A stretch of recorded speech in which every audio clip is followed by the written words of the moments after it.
It has been said that blindness does not in itself constitute helplessness, and this statement rings true for Dr. Samuel Kabue. Kabue wasn't born blind, but he lost his vision at the age of 16 while in Form 1. One morning, I woke up and prepared and went to school as usual. And we had a first lesson, a mathematics lesson, that went well. The second lesson was a French lesson. And when I look outside through the window overlooked the football pitch. I could see as if there was dust blowing in the football pitch. And by the time that lesson was through and we went back to another mathematics lesson with the same teacher we had started, I just could not see what is writing on the board. Kabue tells me he developed difficulty seeing in the middle of a lesson, and by evening he could barely see. The next day, he was taken to Kenyatta National Hospital, where he underwent a battery of tests before the doctors delivered the worst news. He would never see again. I was admitted in the hospital, and within a period of 2 months, I underwent 3 operations and no improvement at all. And so the doctors declared that I was blind. Dr. Kabue says that was a very trying time for him and his family. He was devastated and couldn't understand why it had to be him. In the first place, it was very devastating to be declared blind by the doctors. Because you expect the doctors to cure you, not to tell you you will never see again. The doctors advised him to enroll in a school for the blind. He was hesitant about it at first, but his family prevailed upon him, and he eventually relented and enrolled in Thika School for the Blind, where he learnt Braille. I was taken to the school for the blind in September. I remember I arrived in the school on the 17th of September, and I had to learn Braille between the 17th of September and the end of November, because December the school closes. Adjusting to his new life was a struggle, but he fondly remembers one of his teachers was very supportive of him.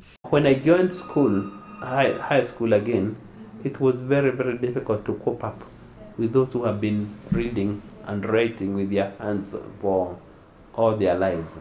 Dr. Kabue says though he had lost his sight, he was a bright student and went on to pursue his Bachelor of Education degree at the University of Nairobi, and later won a scholarship to pursue his postgraduate degree from the University of Birmingham in England. I was admitted at the University of Nairobi, where I studied a Bachelor of Education degree and English and history. By my church recommended to the National Council of Churches of Kenya, and I did an interview and got a scholarship.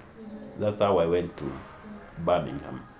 That was in 1989.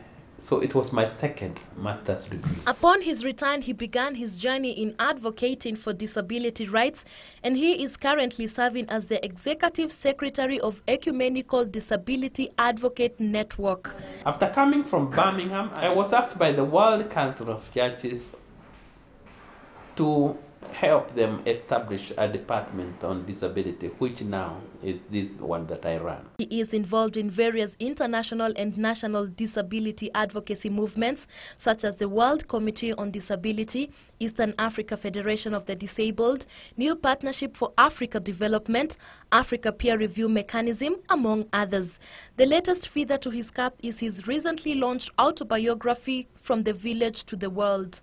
Kabue advises parents with visually impaired children to offer them the necessary support for those children to pursue their life's purpose. We are also encouraging inclusive education, where children who are blind can go to school with the other children, provided they are facilitated, they are given the necessary facility, trained in Braille, and have teachers who, consider their special needs.